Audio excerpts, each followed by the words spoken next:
y'all, it's Brooks from Collectible Brooks, and today I'm going to talk a little bit about Blue Willow China. But first, I'm going to tell you a little story. Once upon a time, there was a wealthy mandarin with a beautiful daughter named Kun Se. Kun Se was betrothed to a rich and powerful duke, but she had fallen in love with her father's humble clerk named Chang.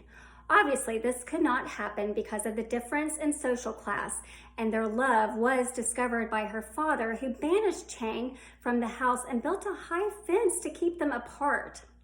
Of course, the Duke arrived by boat to claim his bride, bearing a box of jewels as a gift. The wedding was supposed to take place the day the blossoms fell from the willow tree. The night before Kun Se was to wed the Duke, Chang disguised himself and slipped into the house and escaped with Kun Se with the jewels. The alarm was raised and they ran over the bridge, chased by her father with his whip in hand.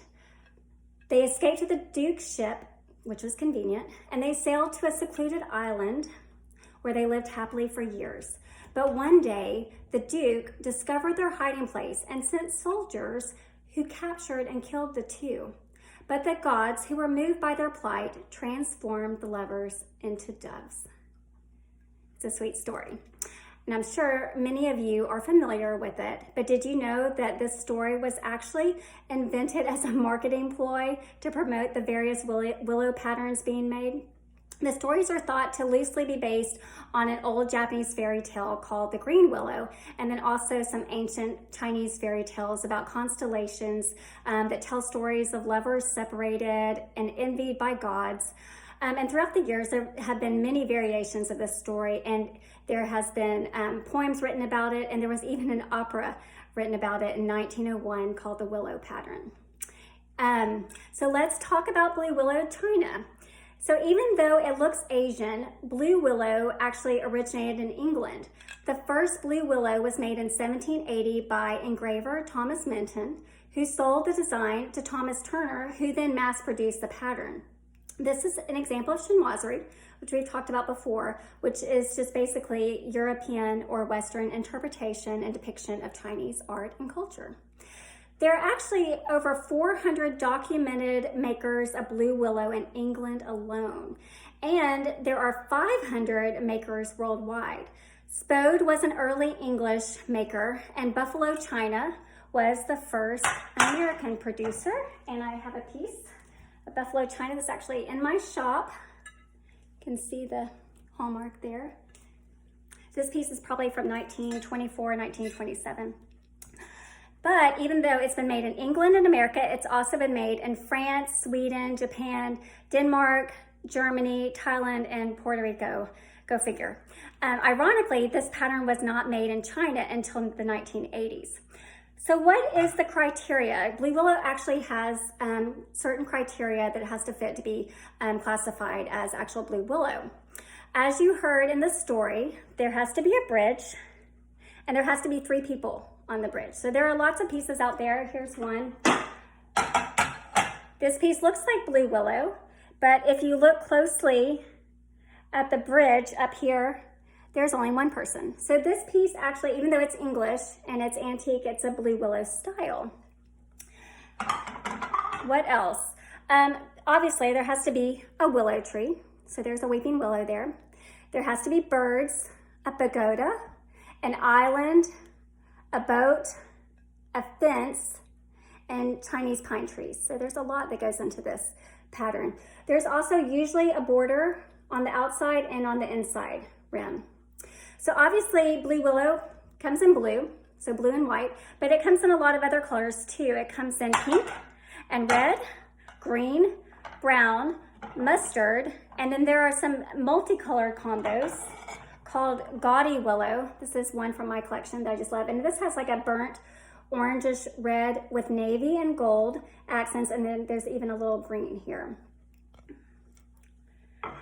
So Blue Willow China, because it was readily accessible, inexpensively produced, it became known as blue collar china, and it was commonly found in diners. And this is actually where the blue plate special came from. They would be served on these heavy, almost indestructible plates. This is called a grill plate.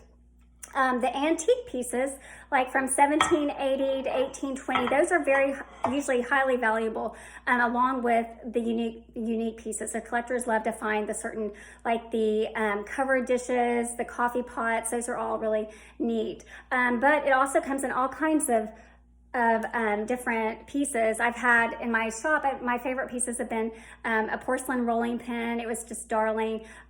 These are from my own collection. These are Blue Willow candlesticks. I also have beautiful teapot.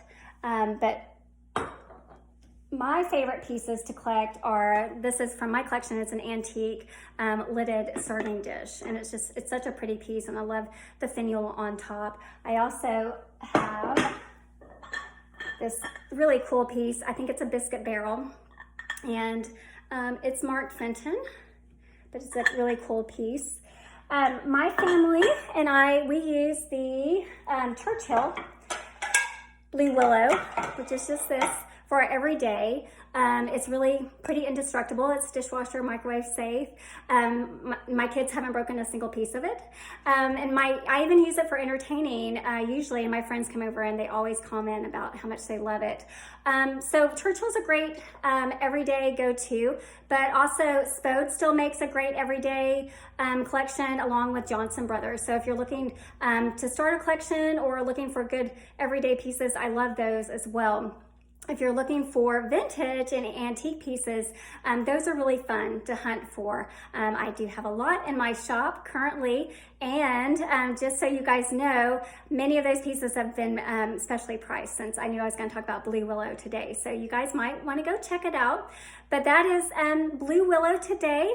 I hope you loved learning about it and learned something new and were entertained. It's such a beautiful classic pattern. As you can see, I have a collection of it myself. So I hope you guys enjoyed it, and I'll see you guys soon.